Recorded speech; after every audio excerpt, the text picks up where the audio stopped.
Untuk mendapatkan skor TOEFL yang bagus, kita butuh dua hal. Yang pertama, itu adalah kemampuan berbahasa Inggris. Kemudian yang kedua, itu adalah pengetahuan tentang tesnya. Jadi kombinasi antara pengetahuan tentang tes dan kemampuan berbahasa Inggris itu menjadi syarat utama kalau kita mau mendapatkan skor TOEFL yang bagus. Nah, di sini saya bedakan menjadi dua ya. Ada learn the test sama learn English. Kenapa sih saya perlu bedakan? Karena kadang-kadang ada orang yang langsung belajar ke sini sementara kemampuan berbahasa Inggrisnya masih belum mencukupi.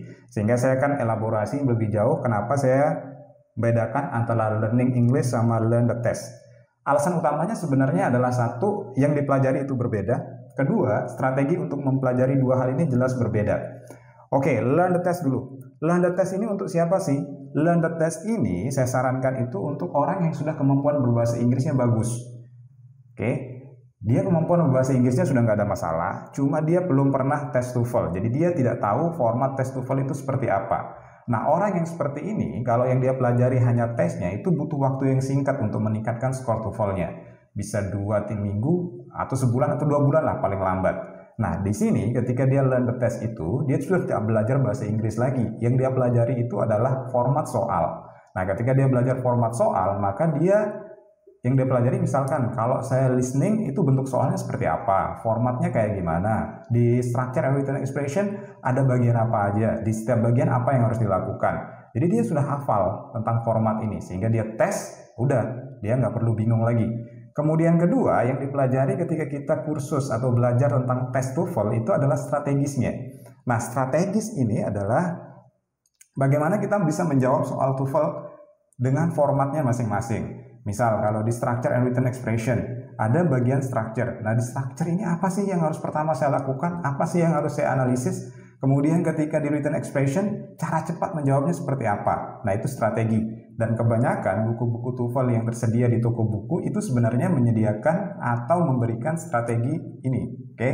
Kemudian yang terakhir yang kita pelajari itu adalah timing. Jadi timing ini berkenaan dengan seberapa bagus kita mengelola waktu ketika kita tes. Dan ini butuh latihan.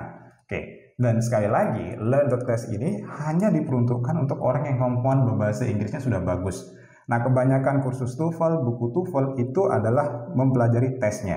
Nah, banyak orang yang ketika, oke, saya butuh sertifikat TOEFL, saya ingin tes TOEFL, kemudian langsung beli buku TOEFL atau ikut kursus TOEFL, langsung akan dipelajari ini, ya bisa jadi mereka akan sangat bingung karena tidak memiliki kemampuan berbahasa Inggris yang bagus.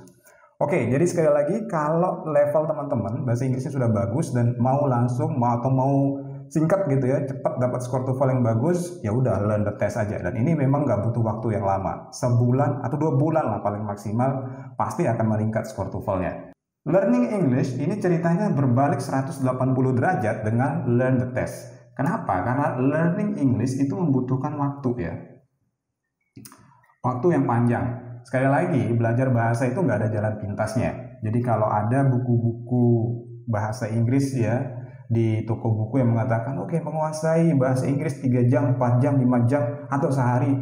Bagi saya itu bahasa marketing aja. Karena sekali lagi, bahasa itu adalah keterampilan dan keterampilan itu butuh waktu untuk diasah dan dilatih.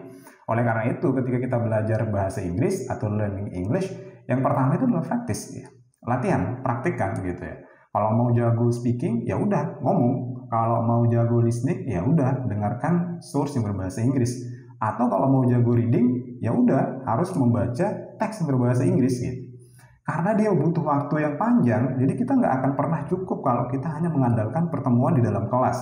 Oleh karena itu, teman-teman harus mengalokasikan waktu untuk mempraktikkan apa yang dipelajari dalam kelas di luar kelas gitu ya. Jadi nggak akan cukup hanya dengan mengandalkan apa yang didapatkan dari dalam kelas. Kemudian yang saya sarankan itu adalah authentic materials. Artinya kalau teman-teman belajar bahasa Inggris, kemudian harapannya nanti akan belajar TOEFL, mulai dari sekarang deh, lebih baik ketika belajar itu menggunakan source atau materials yang memang itu autentik, yang diperuntukkan untuk native-nya.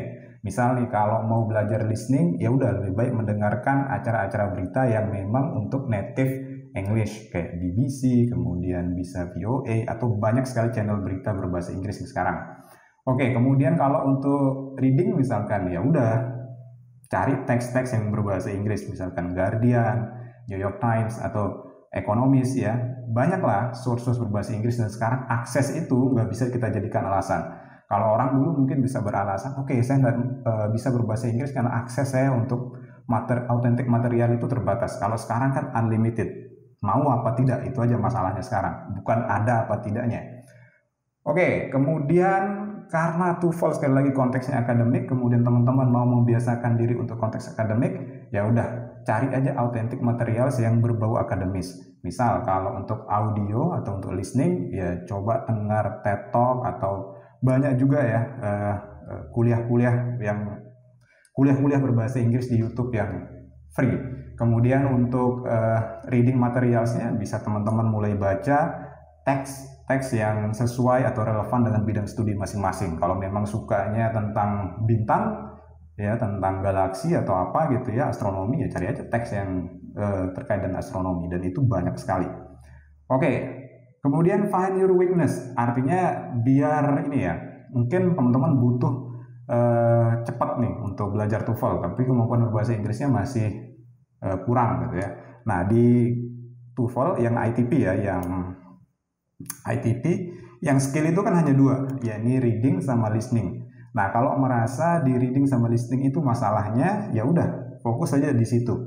Jadi drill dirinya untuk belajar listening, drill dirinya untuk belajar reading gitu ya. Jadi di sini biar efektif aja. Oke. Sekali lagi, kalau teman-teman ngarap misalkan ya, saya ingin kursus TOEFL agar saya dikasih tipsnya. Saya nggak bisa berbahasa Inggris, tapi saya berharap dengan ikut kursus TOEFL dimanapun gitu ya, saya akan bisa mendapatkan skor TOEFL yang bagus.